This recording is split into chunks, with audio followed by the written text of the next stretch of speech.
Everyone, जय हिंद दोस्तों कैसे हैं आप लोग। इस लेक्चर में हम भारत की संसद को डिस्कस करेंगे। भारत की संसद यानी पार्लियामेंट ऑफ इंडिया के बारे में जानेंगे दोस्तों। एमपीपीएससी की हम यूनिट नंबर 5 जो अपडेटेड प्रभावशील सिलेबस है उसकी हम यूनिट नंबर 5 को डिस्कस कर रहे हैं दोस्तों। यूनिट नंबर 5 हम डिस्कस कर रहे हैं। इस यूनिट नंबर 5 में सिलेबस में जो टॉपिक मेंशन है वो टॉपिक सारे हम डिस्कस कर रहे हैं। जैसे कि हमने संविधान सभा डिस्कस कर चुके हैं, उसके बाद संघीय कार्यपालिका डिस्कस करें, राष्ट्रपति के बारे में डिस्कस करें। अब हम संसद को डिस्कस करेंगे दोस्तों। लेक्चर पसंद आएगा तो मेरे इस चैनल को सब्सक्राइब करके वीडियो को शेयर करना बिल्कुल ना भूलें। नोट्स बनाने की कोई जरूरत नहीं है दोस्तों। आपके पास जो नोट्स पहले से बनी बुनाई है उस नोट्स को आप अच्छे से पढ़ सकते हैं। आपके पास बुक होगी तो बुक को पढ़ सकते हैं। आप ये सिर्फ वीडियो को देख लें, देखने के बाद आपको थोड़ी बहुत आसानी जाएगी, समझ में आएगा और आपके पास जो भी नोट्स या बुक रखी है उसको आप बार बार पढ़ें जिससे आपका रिवीजन हो सके। ये जो मैं पढ़ा रहा हूं ये नोट्स बनाने की आपको कोई जरूरत नहीं है, इससे आपका टाइम आप सिर्फ समझ लें बस, है ना। तो आइए शुरू करेंगे। इस लेक्चर में हम भारत की संसद को डिस्कस करेंगे दोस्तों। पार्लियामेंट ऑफ इंडिया के बारे में जानेंगे। तो सबसे पहले आपको जानकारी के लिए बता दूं संसद क्या होती है दोस्तों। संसद क्या है तो भारतीय संसद भारत गणराज्य का सर्वोच्च विधायी निकाय है। भारत गणराज्य का सर्वोच्च विधायी निकाय है। यहां भारत के राष्ट्रपति और 2 सदन है। यहां पर संसद में भारत के राष्ट्रपति और 2 सदन है। एक तो राज्यसभा और लोकसभा से बना हुआ एक द्विसदनीय विधानसभा है। द्विसदनीय विधानसभा है। राष्ट्रपति को विधायिका के प्रमुख के रूप में अपनी भूमिका में संसद के सदन को बुलाने और सत्रवासन करने या लोकसभा को भंग करने की पूरी शक्ति दी गई है दोस्तों। पूरी शक्ति दी गई है। तो मैंने क्या बताया वही समझना है बस, कुछ नहीं है इसमें। संसद भारत का सर्वोच्च विधायी निकाय है। ऐसा कभी पूछा संसद क्या है तो संसद भारत का सर्वोच्च विधायी निकाय है। भारतीय संसद में राष्ट्रपति तथा 2 सदन है। राज्यसभा जिसे राज्यों की परिषद आती है उसमें, यानी उसको हम राज्यों की परिषद बोल सकते हैं। राज्यसभा जिसे उच्च सदन कहा जाता है, एवं लोकसभा जो लोगों का सदन है जिसे निम्न सदन कहा जाता है। राष्ट्रपति के पास दोनों सदनों में से किसी भी सदन को बुलाने या स्थगित करने का अधिकार है। लोकसभा को भंग करने की शक्ति दी गई है दोस्तों। भारत का संविधान 26 जनवरी 1950 को लागू हुआ। नए संविधान उसके बाद लागू हुआ। उसके बाद प्रथम आम चुनाव 1951-52 में आयोजित किए गए थे तथा प्रथम निर्वाचित सांसद अप्रैल 1952 में अस्तित्व में आए थे। तो ये मैंने आपको शुरू की सामने की चीज बता दिया। ये लिखा हुआ है पुरानी संसद दोस्तों। ये उसका डिजाइन दिया हुआ है, देख सकते हैं आप पुरानी संसद कैसी थी। तो आपको जानकारी के लिए बता दूं जो पुरानी संसद थी दोस्तों उसका डिजाइन किसने दिया था, क्वेश्चन आ सकता है कई बार। जो पुरानी संसद है उसका design architect sir Edwin Lutyens और हर्बर्ट बेकर को दिल्ली को बसाने की जिम्मेदारी मिली थी इन दोनों को। तो इन दोनों ब्रिटिश नागरिक थे। ये दोनों ब्रिटिश नागरिक थे। इन दोनों ने ही भारत की पहली संसद को डिजाइन किया था। भारत की पहली संसद को डिजाइन किया था और उस समय इसे काउंसिल हाउस के रूप में जाना जाता था। उस समय इसे काउंसिल हाउस के रूप में जाना जाता था। तो कभी पूछा भारतीय संसद का डिजाइन किसने दिया था तो सर एडविन लुटियंस और हर्बर्ट बेकर ने दिया था दोस्तों। ये नाम आता है, याद रखना है। सर एडविन लुटियंस और हर्बर्ट बेकर ने भारतीय संसद का डिजाइन दिया था। तो अब हम बात करते हैं दोस्तों। भारतीय संसद का उल्लेख संविधान के अनुच्छेद 79 में है दोस्तों। अनुच्छेद 79 में है, याद रखना है। भारतीय संसद के बारे में बताया गया है। लोकसभा के बारे में कौन से अनुच्छेद में बताया गया, अनुच्छेद 81 में। राज्यसभा के बारे में अनुच्छेद 80 में बताया गया है। 79 में संसद के बारे में लिख रखा है, अनुच्छेद 80 में राज्यसभा के बारे में लिख रखा है और अनुच्छेद 81 में लोकसभा के बारे में लिख रखा है दोस्तों। तो यहां से क्या क्या क्वेश्चन आते हैं तो क्वेश्चन पूछा कभी संसद के कितने सदन हैं। संसद के कितने सदन हैं तो संसद के 2 सदन है दोस्तों, एक तो लोकसभा और राज्यसभा। संसद के कितने सदन हैं, 2 सदन है, एक तो लोकसभा और दूसरा राज्यसभा।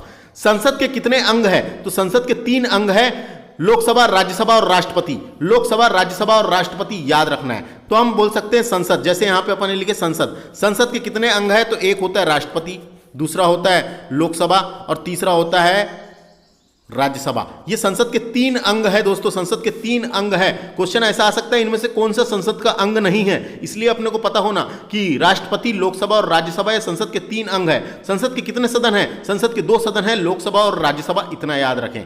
तो समझ में आ गया, वही बताया गया यहाँ पे। देखिए, भारतीय संसद, पार्लियामेंट ऑफ इंडिया। तो भारत की संसद राष्ट्रपति, राज्यसभा और लोकसभा से मिलकर बनती है दोस्तों। भारत की जो संसद है, तीन अंग है इसके, तो एक राष्ट्रपति, लोकसभा और राज्यसभा से मिलकर बनती है, याद रखना है। मैंने बता दिया, राष्ट्रपति का उल्लेख अनुच्छेद 52 में मिलेगा, राज्यसभा का अनुच्छेद 80 में मिलेगा, और लोकसभा का अनुच्छेद 81 में मिलेगा, और संसद का 79 में है दोस्तों, है ना। ये अनुच्छेद याद रखना है, पूछे जाते हैं। संसद के निम्न सदन को लोकसभा कहा जाता है, संसद के निम्न सदन को लोकसभा कहा जाता है, इसे लोगों का सदन भी कहते हैं, और उच्च सदन को राज्यसभा कहा जाता है, इतना याद रखना है। निम्न सदन को लोकसभा और उच्च सदन को राज्यसभा कहा जाता है। इसके बारे में मैं डिटेल में आगे पढ़ाऊंगा। देखो यहाँ पे लिखा हुआ है भारतीय संसद, ये अनुच्छेद 79 में है। लोकसभा अनुच्छेद कितने में है? लोकसभा कितने में है? मैंने अभी बताया था, बार बार याद रखना है इसको। लोकसभा अनुच्छेद 81 में है, और राज्यसभा अनुच्छेद 80 में है, राष्ट्रपति अनुच्छेद 52 में लिख रखा है ना। तो ये अब हम डिटेल में पढ़ेंगे। सबसे पहले राज्यसभा के बारे में दोस्तों।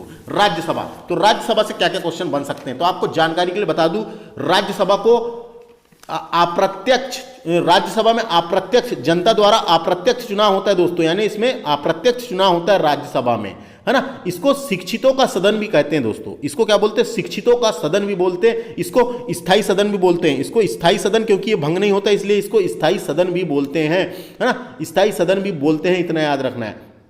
क्योंकि इसका विघटन नहीं होता इसलिए ये स्थायी सदन है, इसे भंग नहीं किया जा सकता इसलिए स्थायी सदन है। इसको उच्च सदन भी कहते हैं दोस्तों, इसको उच्च सदन भी कहते हैं। राज्यसभा को उच्च सदन भी बोलते हैं, याद रखना है इतना।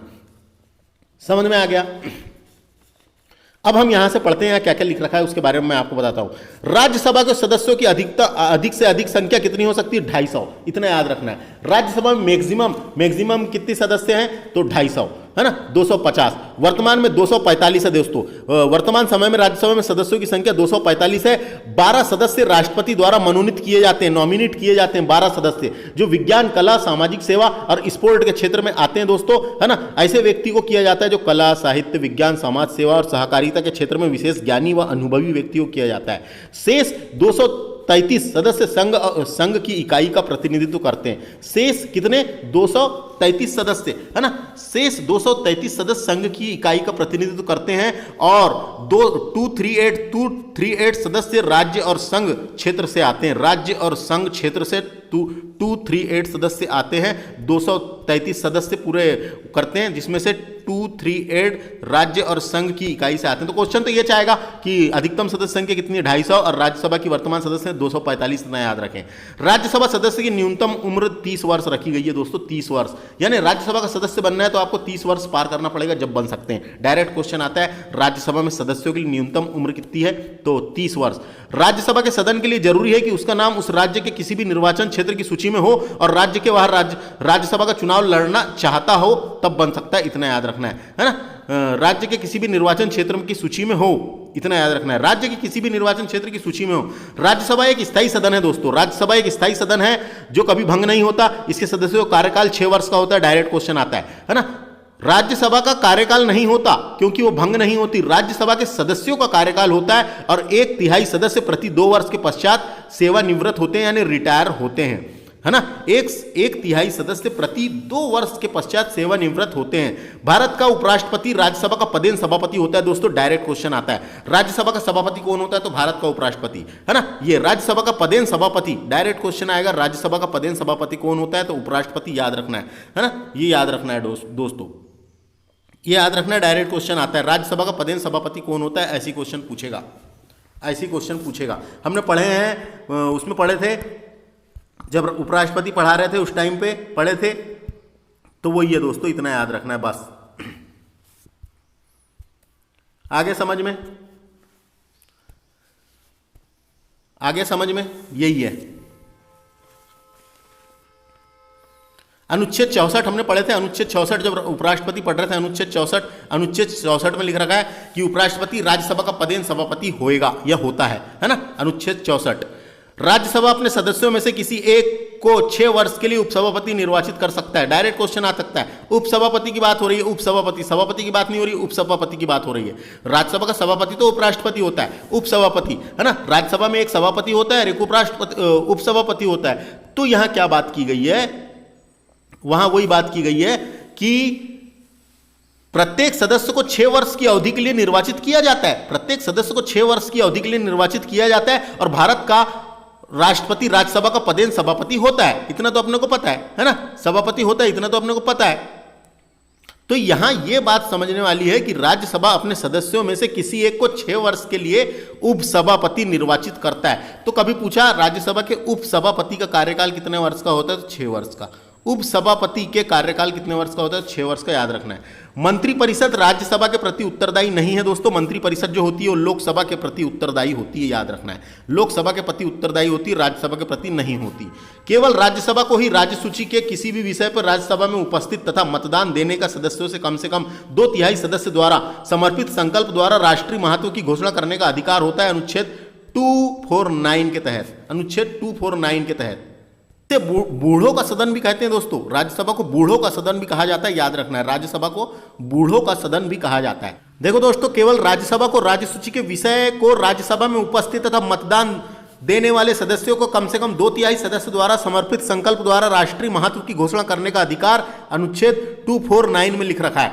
तो अनुच्छेद, भारतीय संविधान का अनुच्छेद 249 में यह प्रावधान है कि राज्यसभा सदन में उपस्थित और मतदान करने वाले सदस्यों के 2/3 बहुमत से किसी आशय का एक संकल्प पारित कर सकती है। राष्ट्रीय हित में यह आवश्यक या समीचीन है कि संसद राज्य सूची में उल्लेखनीय किसी विषय के संबंध में कानून बना सकती है। तो यहां पे यह समझने वाली बात है कि संसद राज्य सूची के विषय में राज्य सूची में उल्लेखनीय किसी विषय में कानून बना सकती है, राज्य सूची में उल्लेखनीय किसी विषय में कानून बना सकती है, यह बताया गया है यहाँ पे। बस इतनी सी बात समझने वाली है, ये तो लिख भी रखा है। केवल राज्यसभा को राज्य सूची के विषय में कानून बनाने का अधिकार दिया गया है अनुच्छेद 249 के तहत, ये याद रखना है, क्वेश्चन पूछा जाता है। अगला फैक्ट है, केवल राज्यसभा को राज्यसभा में उपस्थित तथा मतदान वाले सदस्यों को कम से कम 2/3 सदस्यों के बहुमत से अखिल भारतीय सेवाओं का सृजन करने का अधिकार अनुच्छेद 312 में लिख रखा है,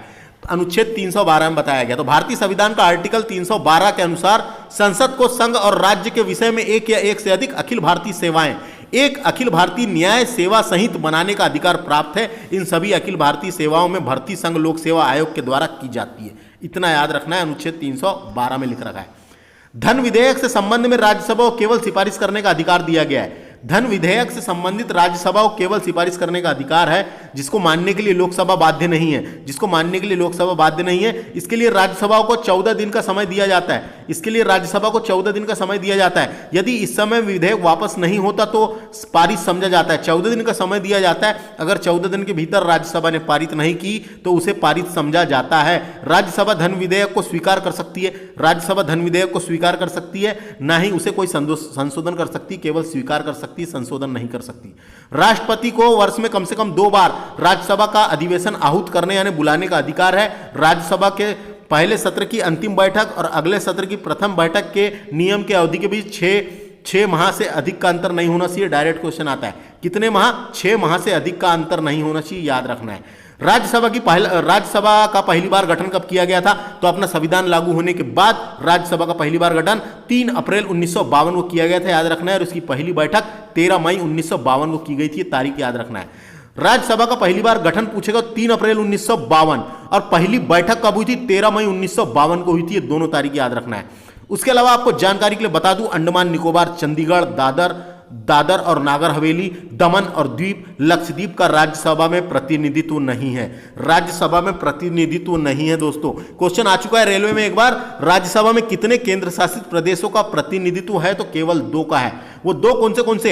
एक तो दिल्ली हो गया, दूसरा पुद्दुचेरी, है ना। तो दिल्ली से 3 सीट है, दिल्ली से 3 सीट है राज्यसभा में, और पुद्दुचेरी से 1 सीट है, पुद्दुचेरी से 1 सीट है। यानी क्वेश्चन अगर पूछा जाता है कि राज्यसभा में कितने केंद्र शासित प्रदेशों का प्रतिनिधित्व है, तो केवल 2 का है, दिल्ली और पुद्दुचेरी, है ना। उसके अलावा अंडमान निकोबार, चंडीगढ़, दादर और नागर हवेली, दमन द्वीप, लक्षद्वीप राज्यसभा में प्रतिनिधित्व नहीं है, याद रखना है, क्वेश्चन पूछे जाता रहता है, प्रतिनिधित्व नहीं है। तो इतना था। किसके बारे में? राज्यसभा के बारे में इतनी चीजें थी, है ना, राज्यसभा के बारे में, यहीं से क्वेश्चन पूछे जाते हैं, इसलिए याद रखना है। राज्यसभा को जनता का यानी अप्रत्यक्ष चुनाव होता है, यहाँ पे अप्रत्यक्ष सदन भी बोलते हैं, शिक्षितों का सदन भी बोलते हैं, बूढ़ों का सदन भी बोलते हैं, स्थायी सदन भी बोलते हैं, उच्च सदन भी बोलते हैं। ये अस्थायी यानी स्थायी सदन है, इसका कार्यकाल नहीं होता, इसके सदस्यों का कार्यकाल 6 वर्ष का होता है, विघटन नहीं होता, ये स्थायी सदन है, भंग नहीं किया जा सकता, इतना याद रखना है ना। और इसकी आयु, इसके सदस्यों की आयु बनने के लिए यानी सदस्य बनने के लिए आयु कितनी है? 6 वर्ष। इसे बूढ़ों का सदन भी कहते हैं। इसमें 2 अधिकारी होते हैं, एक तो होता है सभापति और एक तो होता है उपसभापति। मैक्सिमम सदस्य संख्या कितनी है? 250। वर्तमान में कितनी है? 245। मनोनीत कितने किए जाते हैं? 12। और जो 12 मनोनीत किए जाते हैं वो संविधान का अनुच्छेद 80 का में लिख रखा है, 80 का में लिख रखा है, इतना याद रखना है बस। अब हम बात करते हैं लोकसभा के बारे में। देखिए दोस्तों, अब लोकसभा के बारे में देख लेते हैं। तो लोकसभा में जनता कहां से आती है? तो प्रत्यक्ष चुनाव द्वारा आती है। लोकसभा के बारे में मैंने बताया था, अनुच्छेद 81 में बताया गया ना लोकसभा। तो इसमें जनता कहां से आती है? प्रत्यक्ष चुनाव द्वारा आती है, यानी हम जिसको सीधे वोट देते हैं उसको प्रत्यक्ष बोलते हैं। तो यहाँ पे जनता कहां से आती है? प्रत्यक्ष चुनाव द्वारा आती है। इसको लोकप्रिय सदन भी बोलते हैं, इसको चर्चित सदन भी बोलते हैं, दोस्तों याद रखना है। इसको युवाओं का सदन भी बोलते हैं क्योंकि, और इसको निम्न सदन भी बोलते हैं, इसको अस्थायी सदन भी बोलते हैं, इसको निम्न सदन भी बोलते हैं, इसको युवाओं का सदन भी बोलते हैं क्योंकि इसमें सदस्य बनने के लिए उम्र रखी गई है 25 वर्ष, है ना। और इसका कार्यकाल 5 वर्ष का होता है। विघटन हो सकता है, बहुमत होने पर विघटन हो सकता है, भंग भी किया जा सकता है ना। बहुमत के आधार पर ही इसमें प्राइम मिनिस्टर चुना जाता है, इसकी जीत होती है बहुमत के आधार पर, यानी प्राइम मिनिस्टर चुना जाता है, यानी कि बोल सकते हैं हम इसमें मेजोरिटी वाली बात होती है। इसकी उम्र, इसमें सदस्य बनना है तो 25 उम्र रखी गई है, 25 साल, इसीलिए इसको युवाओं का सदन बोलते हैं। इसमें 2 अधिकारी होते हैं, एक तो अध्यक्ष होता है, एक उपाध्यक्ष होता है। इसमें मैक्सिमम कितने सदस्य हैं? तो 552 और वर्तमान में 545 है। और दो मनोनीत किए जाते हैं, एंग्लो इंडियन अनुच्छेद 331 के तहत खत्म। अब यहाँ पे हम जो लिखा है उसके बारे में बोल के बता देता हूँ, जो मैंने बोला वही लिखा है। देखो, लोकसभा सदन का प्रथम सदन और निम्न सदन है, प्रथम है और निम्न है, प्रथम सदन और निम्न सदन है, जिसका सभापतित्व करने के लिए अध्यक्ष होता है, इसका अध्यक्ष होता है। लोकसभा अपनी पहली बैठक के पश्चात यथाशीघ्र अपने 2 सदस्यों को अध्यक्ष या उपाध्यक्ष के रूप में चुनती है। यह अनुच्छेद 93 में लिख रखा है। यह अनुच्छेद 93 में लिख रखा है कि लोकसभा की प्रथम बैठक के बाद सबसे पहले एक अध्यक्ष और उपाध्यक्ष चुना जाएगा। मूल संविधान में, यानी संविधान जब बनके तैयार हुआ था तो लोकसभा की सदस्य संख्या 500 निश्चित की गई थी। अभी इसमें सदस्यों की अधिकतम संख्या 252 है, नहीं सॉरी 552 हो सकती है, 552 है। इसमें से अधिकतम 530 सदस्य राज्य से निर्वाचित क्षेत्रों से आते हैं और अधिकतम 20 सदस्य संघीय क्षेत्रों से निर्वाचित होकर आते हैं, है ना। संघीय यानी केंद्र शासित प्रदेशों से निर्वाचित होकर आ सकते हैं। एवं राष्ट्रपति अंगल भारतीय वर्ग के दो सदस्यों को मनोनीत करता है। तो यहाँ पे क्या समझने वाली बात है? मैक्सिमम सदस्य संख्या कितनी है? 252, वर्तमान में है 245। मनोनीत कितने? 2 करता है।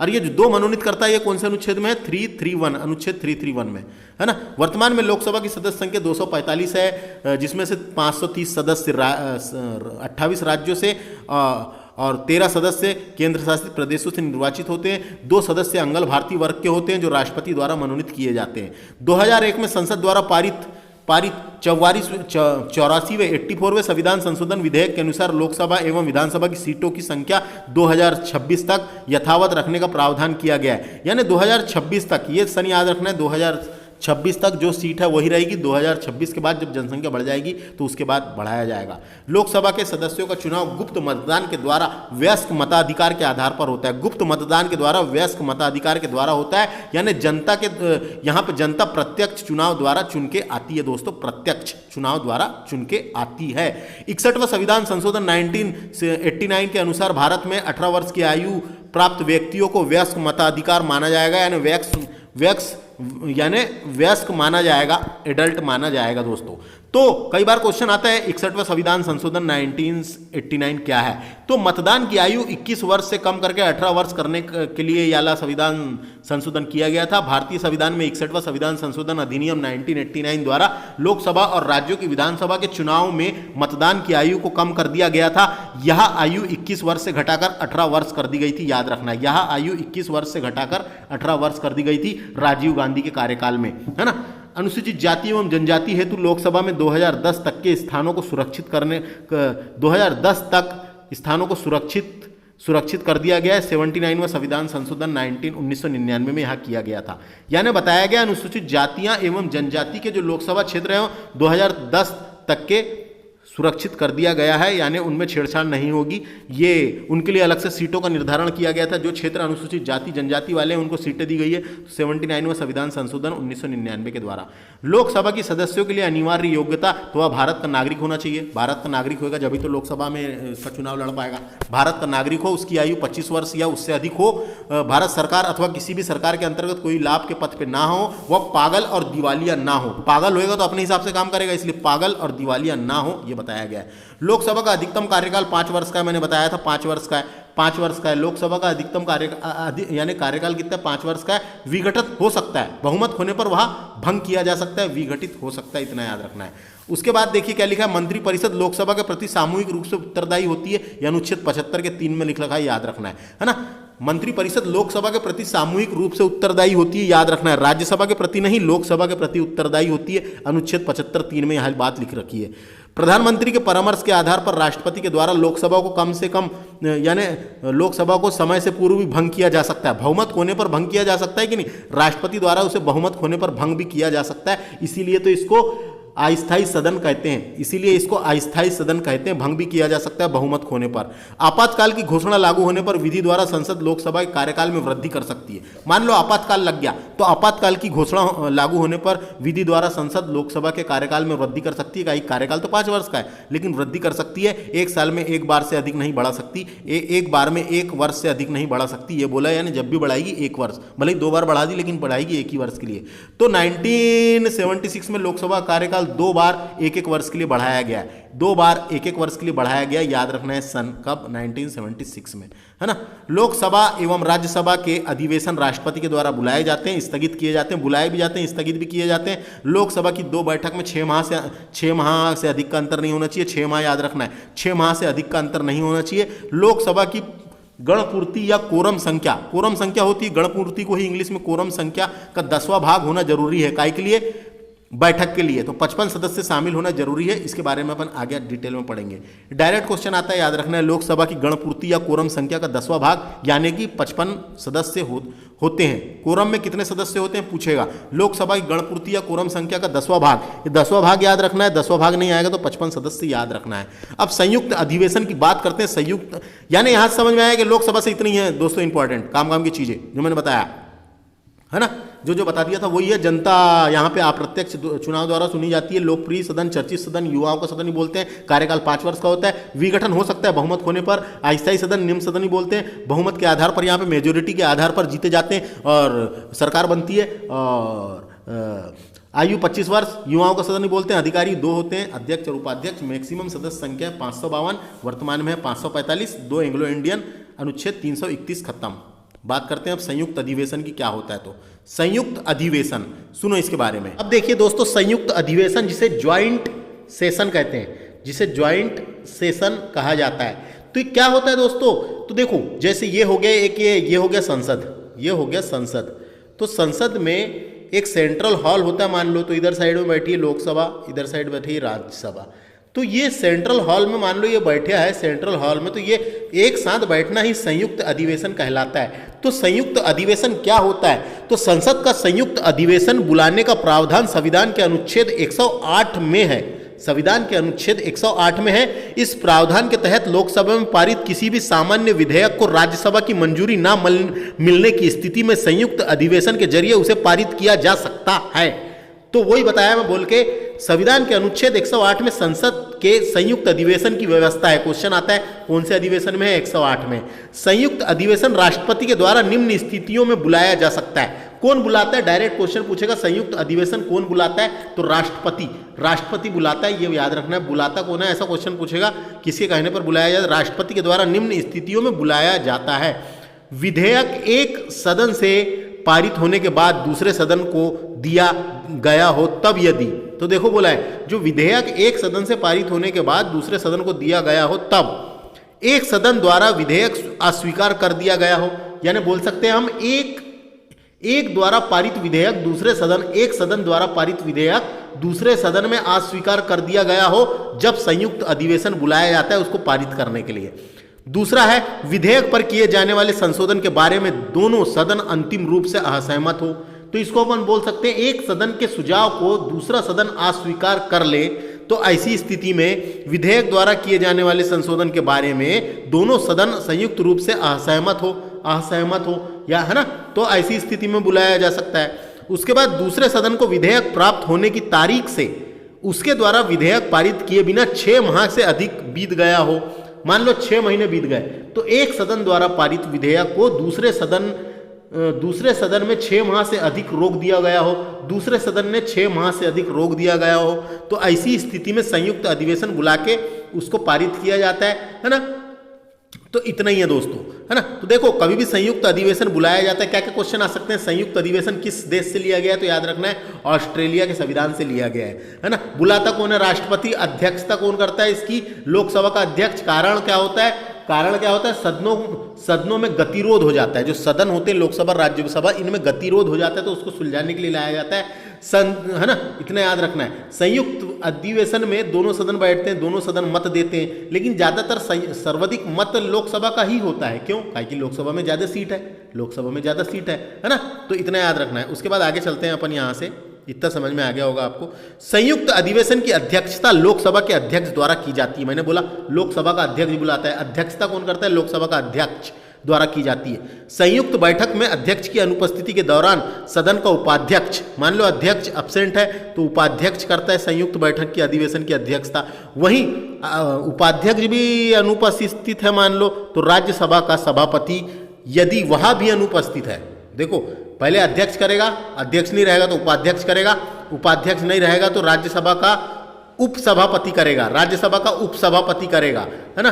राज्यसभा का उपसभापति भी अनुपस्थित है तो अन्य व्यक्ति पीठासीन होगा जो उस बैठक में उपस्थित सदस्यों द्वारा अवधारित किया जाएगा। समझ में आ गया। याद रखना है कौन कौन बैठेगा कौन नहीं बैठेगा। उसके बाद धन विधेयक से संबंध में लोकसभा का निर्णय अंतिम होगा। धन विधेयक के संबंध में लोकसभा का निर्णय अंतिम होगा। इसे संयुक्त अधिवेशन की व्यवस्था नहीं है। तो देखो दोस्तों एक बात याद रखना है, संयुक्त अधिवेशन नहीं लाया जा सकता तो कहां कहां नहीं लाया जा सकता। तो संयुक्त अधिवेशन धन विधेयक के मामले में नहीं लाया जा सकता, संविधान संशोधन के मामले में नहीं लाया जा सकता, और महाअभियोग प्रक्रिया के दौरान नहीं लाया जा सकता। यानी 3 चीज में संयुक्त अधिवेशन की व्यवस्था नहीं की गई है। एक धन विधेयक के मामले में, दूसरा संविधान संशोधन के मामले में, और महाभियोग की प्रक्रिया के मामले में। तो वहाँ यही बताया गया धन विधेयक के संबंध में लोकसभा का निर्णय अंतिम होगा, है ना। धन विधेयक है या नहीं इसका अंतिम फैसला लोकसभा करता है, तो उसका निर्णय अंतिम होगा। इस संबंध में संयुक्त अधिवेशन की व्यवस्था नहीं है। संविधान संशोधन विधेयक द्वारा संयुक्त अधिवेशन की व्यवस्था नहीं है ना। संविधान संशोधन विधेयक दोनों सदनों में अलग अलग पारित होता है और संशोधन होता है। तो इतना समझ में आएगा, इतना ही है बस यहाँ से समझने वाली बात। संयुक्त अधिवेशन अनुच्छेद 108 इतना याद रखें बस। लोकसभा के पदाधिकारी, लोकसभा अध्यक्ष और लोकसभा उपाध्यक्ष के बारे में यहाँ लिख रखा है, तो इसको अपन फटाफट से डिस्कस करते हैं। तो क्या बोला है लोकसभा अध्यक्ष के बारे में। संविधान के अनुच्छेद 94 के अनुसार लोकसभा स्वयं ही अपने सदस्यों में से एक अध्यक्ष और एक उपाध्यक्ष का निर्वाचन करेगी। तो एक अध्यक्ष और एक उपाध्यक्ष का निर्वाचन करेगी, ये लिखा है अनुच्छेद 94 में, याद रखना है ना। अनुच्छेद 94 में लिख रखा है। उसके बाद अध्यक्ष उपाध्यक्ष को और उपाध्यक्ष अध्यक्ष को त्यागपत्र देगा। यदि अध्यक्ष अपना त्यागपत्र उपाध्यक्ष को और उपाध्यक्ष को अपना त्यागपत्र देना है तो वो अध्यक्ष को देगा, यानी एक मेक को देते हैं, एक हाथ से ले और एक हाथ से दे वाली बात है यहाँ पे। तो अध्यक्ष उपाध्यक्ष को और उपाध्यक्ष अध्यक्ष को त्यागपत्र देगा। लोकसभा अध्यक्ष अध्यक्ष के रूप में शपथ नहीं लेता, डायरेक्ट क्वेश्चन आता है, ये याद रखना है। लोकसभा जो अध्यक्ष है वो अध्यक्ष के रूप में शपथ नहीं लेता, वो सामान्य सदस्य के रूप में शपथ लेता है। लोकसभा का अध्यक्ष सामान्य सदस्य के रूप में, लोकसभा का सदस्य होता है वो भी, तो सामान्य लोकसभा का सदस्य जब वो जीत के जाता है सांसद बनके, तो वो वहीं शपथ लेता है सांसद की, है ना। सांसद की शपथ लेता है दोस्तों, अध्यक्ष के रूप में शपथ नहीं लेता है, डायरेक्ट याद रखना है। सामान्य सदस्य के रूप में लोकसभा, सामान्य लोकसभा सदस्य के रूप में शपथ लेता है। 14 दिन के पूर्व सूचना देकर लोकसभा के तत्कालीन समस्त सदस्यों को बहुमत से पारित संकल्प द्वारा अध्यक्ष और उपाध्यक्ष दोनों को हटाया जा सकता है। अगर अध्यक्ष और उपाध्यक्ष दोनों को हटाना है तो 14 दिन के पूर्व सूचना देकर लोकसभा के तत्कालीन समस्त सदस्यों के बहुमत से पारित संकल्प द्वारा अध्यक्ष और उपाध्यक्ष दोनों को हटाया जा सकता है। लोकसभा के भंग होने की स्थिति में अध्यक्ष अपना पद अगली लोकसभा की पहली बैठक होने तक रिक्त नहीं रखता। लोकसभा के अध्यक्ष की अनुपस्थिति में उपाध्यक्ष बैठता है। उपाध्यक्ष की अनुपस्थिति में राष्ट्रपति द्वारा बनाए गए वरिष्ठ सदस्य की पैनल में से कोई एक व्यक्ति पीठासीन होता है। उस पैनल के आमतौर में 6 सदस्य होते हैं दोस्तों। एक पीठासीन पैनल बनाया जाता है, उस पैनल में आमतौर पर 6 सदस्य होते हैं। तो ये समझ में आ गया। लोकसभा अध्यक्ष अनुपस्थित है तो उपाध्यक्ष भी अनुपस्थित है तो राष्ट्रपति के द्वारा जो पीठासीन पैनल बनाया जाता है उसके 6 सदस्य होते हैं। लोकसभा अध्यक्ष क्या क्या कार्य सौंपे गए हैं उनको फटाफट से देख लेते हैं। सदन में सदस्यों के प्रश्नों को स्वीकार करना और उनके नियमित करना या नियम के विरुद्ध घोषित करना, ये काम है उसका। नियमित करना या नियम के विरुद्ध है करके बोलना, बताना, घोषित करना। किसी विषय को लेकर प्रस्तुत किए जाने वाले साकार्य स्थगन प्रस्तावन अध्यक्ष की अनुमति से पेश किए जाते हैं। तो अध्यक्ष की अनुमति से ही कोई भी विधेयक या कोई भी प्रश्न पेश किए जाते हैं, ये बताया गया है यहाँ पे। लोकसभा अध्यक्ष विचाराधीन विधेयक पर बहस रुकवा सकता है। जो विचाराधीन विधेयक पर बहस रुकवा सकता है, फालतू का जो बहस चल रहा रहेगा उसको रुकवा सकता है। संसद सदस्य को भाषण देने की अनुमति देना और भाषणों को क्रम व समय को निर्धारित करना लोकसभा अध्यक्ष का काम होता है। विभिन्न विधेयक व प्रस्तावक पर मतदान करना, परिणाम घोषित करना, मतों की सामान्यता की स्थिति के निर्णय मत देने का अधिकार भी उसको होता है। निर्णय मत दे सकता है। जैसे दो लोग पूरा अपना अपना मत दे दिए, अब ये मत जिसको देगा, निर्णय मत देता है, सिर्फ जिसको मत देगा वो जीत जाएगा, है ना, निर्णय मत। संसद में राष्ट्रपति के मध्य होने वाले पत्र व्यवहार करना तथा कोई विधेयक धन विधेयक है या नहीं इसका निर्णय करना भी लोकसभा अध्यक्ष का काम है दोस्तों, है ना। अध्यक्ष द्वारा धन विधेयक के रूप में प्रमाणित विधेयक की स्वीकृति पे प्रश्न पर न्यायालय या किसी सदन में राष्ट्रपति द्वारा विचार नहीं किया जाएगा, ये बताया गया है। अध्यक्ष द्वारा धन विधेयक के रूप में प्रमाणित विधेयक, है ना, उस पर न्यायालय द्वारा या राष्ट्रपति के द्वारा विचार या प्रश्न नहीं किया जाएगा। लोकसभा सदस्य से संबंधित कुछ विशेष बातें यहाँ लिख रखी है तो उसको अपन देखते लेते हैं। लोकसभा के विपक्ष के नेता को राज्य कोष से वेतन प्राप्त होता है दोस्तों, याद रखना है, तथा उसे कैबिनेट स्तर के मंत्री के समान समस्त सुविधाएं प्राप्त होती है। प्रथम लोकसभा कार्यकाल 17 अप्रैल 1952 से 4 अप्रैल 1957 तक था। 5 साल का कार्यकाल होता है, 5 साल एक टर्म पूरा हुआ था। 17 अप्रैल 1952 से 4 अप्रैल 1957 तक रहा है। प्रथम लोकसभा अध्यक्ष श्री गणेश वासुदेव मावलांकर थे। डायरेक्ट क्वेश्चन आता है दोस्तों, याद रखना है ना। इनका नाम पूछा जाता है, अपने को ऐसी क्वेश्चन पूछेगा मध्य प्रदेश, यानी अपने लोकसभा की बात हो रही है। लोकसभा के प्रथम अध्यक्ष कौन थे, तो उनका नाम था श्री गणेश वासुदेव मावलांकर। याद रखना है, नाम कंफ्यूज नहीं करना है, नाम याद रखना है इनका, है ना, गणेश वासुदेव मावलांकर। एवं उपाध्यक्ष श्री अनंत श्यानम थे, तो इनका पूरा नाम था श्री एम अनंत श्यानम अयंगर। श्री एम अनंत श्यानम अयंगर, पूरा नाम याद रखना है। अध्यक्ष और उपाध्यक्ष के नाम में कंफ्यूज नहीं होना है, एग्जाम में उपाध्यक्ष का पूछा जाता है और याद ही नहीं आता, इसलिए इसको याद रखना है। किसी भी सांसद सदस्य की योग्यता अथवा अयोग्यता से संबंधित प्रश्न का अंतिम व निश्चित चुनाव आयोग की सलाह से राष्ट्रपति करता है। चुनाव आयोग की सलाह से राष्ट्रपति करता है। एक समय में एक व्यक्ति केवल एक ही सदन का सदस्य रह सकता है, केवल एक ही सदन का सदस्य रह सकता है। यदि कोई सदस्य सदन की अनुपस्थिति के बिना 60 दिन की अवधि से अधिक समय के लिए सदन के सभी अधिवेशन से अनुपस्थित रहता है तो सदन उसकी सदस्यता समाप्त कर देती है ना, याद रखना है।